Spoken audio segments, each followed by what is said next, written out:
Gràcies, alcalde. Sí, som insistents, som perseverants i, per tant, avui tornem a portar una moció d'aquestes característiques al plenari.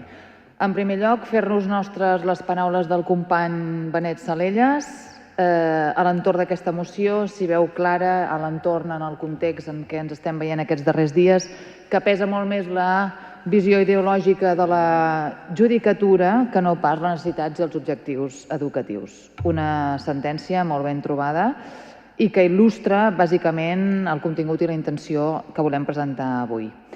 És una moció a l'entorn de defensa de la llengua catalana, de defensa de la immersió lingüística, en relació a aquesta modificació de la proposta de llei que han fet els grups d'Esquerra Republicana, Junts, amb PSC i Comuns, i que creiem que el nostre parer és un retrocés total amb l'ús de la llengua catalana en els nostres centres educatius i un retrocés al 100% amb allò que va ser un projecte, senyor Martín, li dic a vostè directament, perquè com bé sap que ho vaig repetint, és per fer recordatori i memòria històrica. La immersió lingüística sorgeix d'una demanda d'una ciutat com és Santa Coloma de Gramenet, amb una alcaldia del PSC, en el que la voluntat que hi havia de les famílies d'aquell municipi era que fer una immersió en català podia ser accedir a una igualtat d'oportunitats per la seva canalla. I creiem que és bo fer aquest recordatori perquè no entenem moltes vegades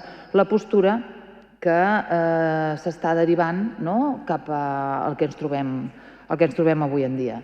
Una immersió lingüística que, en principi, totes i tots hi estaríem d'acord, que el que ofereix és un domini total en competència del català i el castellà, que afavoreix a no incrementar la segregació escolar dels nostres centres, perquè no segreguem per comunitats lingüístiques i, com bé repetim, és un consens de país de fa més de 40 anys.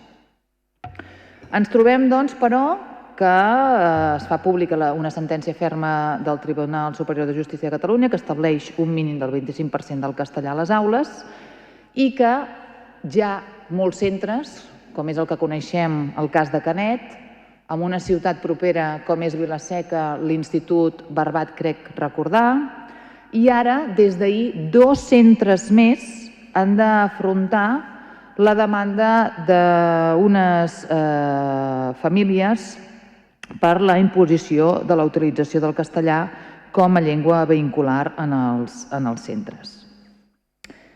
I ara parlem que amb aquesta situació s'hi afegeix aquesta postura que ens trobem últimament, que és el de quedar bé o de fer uns gestos políticament, mai millor dit, correctes, com és que, per exemple, mentre hi havia la comunitat educativa, les docents, famílies manifestant-se als nostres carrers, entre els despatxos es pactava aquesta modificació de llei. Per tant, una postura que per nosaltres, en un inici, és de bastanta hipocresia per part dels partits de govern d'Esquerra i de Junts, que es fan la foto al carrer amb les docents i pacten aquesta modificació amb el PSC i Comuns. Que repetim, una llei que no blinda en absolut l'ús de la llengua catalana. És per això, doncs, que trobem que és totalment necessari fer front al que ara s'ha iniciat altre cop, com és que torna a ressorgir aquesta maquinària judicial de l'Estat en què s'imposa la seva voluntat davant de la imposició i la reclamació, perdoneu, del que vol el poble català, que és parlar la llengua catalana. D'acord? A l'entorn, que això ja prové des del 2010, que totes sabem, en un context imposat pel ministre Wert, crec recordar, en el seu moment, amb una sentència del Tribunal Constitucional del 2010, i la seva retirada en què els partits parlamentaris catalans, amb la seva, tornem a dir, desídia i inoperança habitual, no van negociar bé amb l'Estat i ens tornem a trobar que ara veiem la llengua i la política lingüística en mans dels tribunals i, per tant, aquest resum és A a B en aquest sentit i, per tant, és una submissió feta una llei al nostre parer. Però és que, a més, amb aquest engranatge que s'està generant aquests darrers dies, el que estem fent és jugar en detriment el que iniciàvem amb la nostra exposició de motius, que és això, anem en contra d'unes necessitats i uns objectius educatius que al cap i a la fi és el que ha de vetllar en els nostres centres educatius per part dels equips educatius i per part també del Departament d'Educació, que això és el més important. El Departament d'Educació, les polítiques educatives que s'han de generar des de la Generalitat de Catalunya. Fa uns dies li dèiem al senyor Requesens que triés entre partit i país i li dèiem en el sentit, bàsicament aquest, de vetllar pel bé comú, i en aquest cas ho aterrem en el nostre municipi, pel bé comú de la ciutadania de Reus, dels nens i nenes, la canalla de Reus. Per què? Perquè s'afegeix a una situació que amb això crec que coincidim a bastants grups municipals en què patim una situació greu de, tornem a repetir, de segregació per diversitat d'origen, en la qual totes i tots hi volem posar fi a nivell de diferents marcs, de diferents grups de treball, però segregació per diversitat d'origen, segregació per diversitat de recursos econòmics i socials, i ara hi afegirem això que moltes de nosaltres vam créixer. Jo me'n recordo que quan vaig estudiar IGB hi havia les magnífiques línia en castellà i línia en català. La modificació d'aquesta llei pot donar cabuda a aquesta porta oberta en aquest ensenyament en què unes de nosaltres vam créixer. I, el que és més important, segregació entre centres educatius, perquè el que fa és, si releguem la responsabilitat en els nostres equips de docents, el que fem és també crear un greuge comparatiu entre centres, perquè llavors el que haurem de triar, com que la modificació de llei fa referència a que segons la realitat sociolingüística de cada municipi, cada centre educatiu faci el que cregui, això tornarem a crear centres de primera i centres de segona, com ja portem creant dins de la xarxa quàdruple que nosaltres diem. La xarxa pública de primera, la de segona, la concertada i la privada. Per tant, en aquest sentit, no pot succeir que un element cohesionador, com és aquesta immersió lingüística, ara ens la rebatem i la fem, parlant popularment, petar, bàsicament, és així.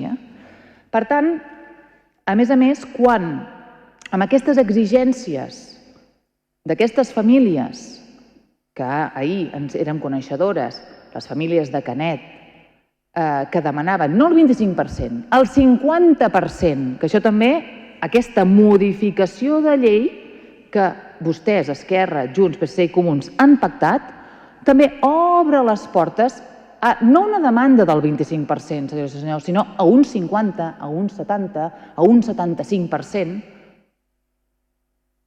Què respondrà ara el senyor conseller Cambray i el senyor regidor Requesens, que és del mateix partit polític que vostè, quan els equips educatius, dels equips directius dels centres, que en aquestes famílies d'ahir que en som coneixedores demanin un 25, un 50, un 60? Què respondrà vostè com a regidor d'Educació de la ciutat de Reus si mai patim una situació semblant? L'única manera, l'única, ras i curt, és blindar la llengua catalana en tots els sentits i sobretot vetllar pels objectius educatius que demostra utilitzar una llengua vehicular catalana en els nostres entorns. I d'aquesta manera, òbviament no podia ser que plantegem aquests segons acords. Manifestar el ferm compromís del consistori amb el sistema d'immersió lingüística com a eina principal de protecció de la llengua catalana, rebutjar qualsevol atac al model d'immersió lingüística i acompanyar la defensa de l'escola en catalana com a eina clau per a la cohesió social i la igualtat d'oportunitats, exigir al Departament d'Educació de la Generalitat de Catalunya que no acati la imposició del 25% del castellà a les aules de les escoles i instituts del nostre país, reclamar, en tercer lloc, als grups parlamentaris d'Esquerra Republicana de Catalunya, Junts, Partit Socialista de Catalunya i Comuns que retirin la proposició per modificar la llei de política lingüística amb l'objectiu d'aplicar la sentència del TSJ i emplaçar el Govern de la Generalitat a obrir un procés de debat ampli amb el conjunt dels agents socials, perquè, a més, emfatitzem, aquesta modificació no s'ha consensuat amb els agents socials i educatius. Agents socials, professionals de l'educació, famílies i estudiants per consensuar amb aquests el futur del model lingüístic, que ha de basar-se en el català com a llengua vehicular, ha de comptar amb els recursos suficients i especialment de suport a l'alumnat, com ho són les aules d'acollida, i continuar garantint la cohesió social i la pervivència de la llengua, entre parèntesis, l'acollida d'aquest alumnat no es veu tampoc blindada en català amb aquesta modificació de llei que vostès han proposat. Cinquè lloc, assumir les següents peticions que la comunitat educativa ha reivindicat durant les jornades de vaga dels dies 15, 16, 17, 29 i 30 de març, destinar com a mínim el 6% del producte interior brut d'educació, revertir les diferents retallades que s'han patit durant els últims anys, la retirada de l'ordre de calendari escolar, el no al nou currículum, l'estabilització real del personal interí i pacte d'estabilitat, l'assumpció de responsabilitat del Departament en la defensa de la immersió lingüística i cobertura legal de tot el personal dels centres. En sisè lloc, donar suport a la tasca que fan els nostres equips de docents dels nostres centres educatius del municipi, posant a la seva disposició els recursos que com a administració local tenim a l'abast per reforçar l'ús del català a les aules. I en últim lloc, en setè lloc, comunicar aquests acords a la premsa, al Govern de la Generalitat, a la Conselleria d'Educació, als grups parlamentaris d'Esquerra, Junts, PSC i Comuns, als centres educatius de la ciutat de Reus, al Consell Escolar Municipal, al futur Consell Educatiu de Ciutat i a les entitats de promoció per la llengua. Gràcies. Quin munt de coses, Molt bé. Senyor Meléndez, havíem tingut esperança en vostè. Ha recaigut. Nous temps, noves circumstàncies. Per això fem aquesta moció, la presentem aquí. Nous temps, noves circumstàncies. Des del nostre parer, necessitem que hem de tornar a presentar tantes vegades com sigui necessari la defensa de la llengua catalana en els nostres centres educatius. Senyora Débora García, que convisquin les llengües. No l'he vist mai parlar en català si de tanta convivència parlem en aquest plenari i sempre li dic un mateix. Vostès també defensen el trilingüisme. Tampoc sé el nivell de competència que vostès demanen equitativament i de manera igual en català o en castellà o en una tercera llengua. Tampoc no ho sabem. Al cap i a la fi, en el discurs que vostès diuen que priven l'alumnat de parlar en castellà, suposo que també es deu referir a tot aquell alumnat que no parla castellà i que parla potser una representació de totes les 300 llengües que es parlen en el nostre país. Però bé, com sempre, la judicialització de la política és allò que encapçala sempre els seus discursos i que malauradament avui es veurà, suposo, suportada pel recolzament en la votació d'aquesta moció, no només de Ciutadans, sinó que votaran al costat de Ciutadans. Vostè ens ha dit, senyor regidor de Requesens, es col·loquen en la mateixa línia que els seus companys. Vostès avui votaran, senyor Requesens, Esquerra Republicana, Junts i PSC, votarà al costat de Ciutadans. També li he de dir. El senyor Martín parlava d'aquest model d'èxit. Doncs si és un model d'èxit, per què volem retrocedir en aquest model d'èxit? Si és d'èxit i té uns bons resultats, per què hem de retrocedir-hi? Tant vostè, senyor Martín, com el senyor Requesens fan referència, vostès amb la seva línia de compliment de la llei, si hi ha una sentència s'ha de complir, vostè, senyor Requesens, en el sentit de calia donar una resposta immediata a la sentència. Jo els dic tant a un com a l'altre que tot això ve d'un procés que es va iniciar, com he dit anteriorment, amb el Tribunal Constitucional en relació a l'Estatut i que ve que la feina que vostè deia, senyor Requesens, que s'ha fet, vol dir que potser no s'ha fet tan bé. i que durant tots aquests anys ara ens trobem en què han de sotmetre'ns a un compliment de la sentència perquè potser els equilibris polítics i partidistes han fet que ara, a correcuita, hagin de donar una resposta a una sentència. Vostès la volen complir, vostès hi han de donar una resposta. La demanda de votació per separat, senyor Recasens, per què ens vam negar a acceptar-la?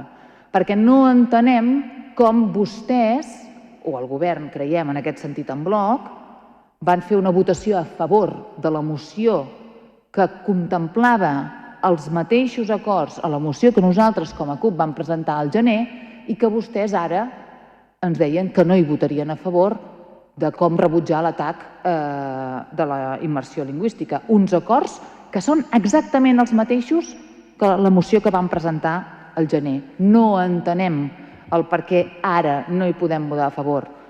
Torno a insistir, deu ser uns equilibris polítics en tots els sentits. I després contestaré. Vostè, senyor Recasens, deia home, alguna cosa haurem fet bé.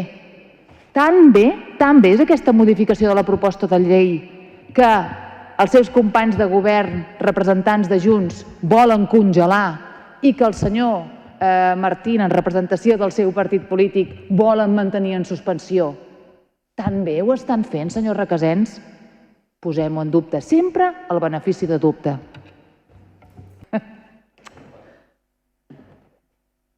Simplement acabar la intervenció i ho faré d'una manera que a vegades també m'agrada i que segurament potser compartirem amb el senyor Recasens, que amb això sí que ho compartim, que és la visió poètica a vegades de certes intervencions. I demà, com bé saben, rememorarem en defensa de la llengua catalana el gran memorable Joan Fuster i una intervenció que crec que il·lustra perfectament el que nosaltres intentem portar a debat, que diu que l'experiència fa obrir els ulls.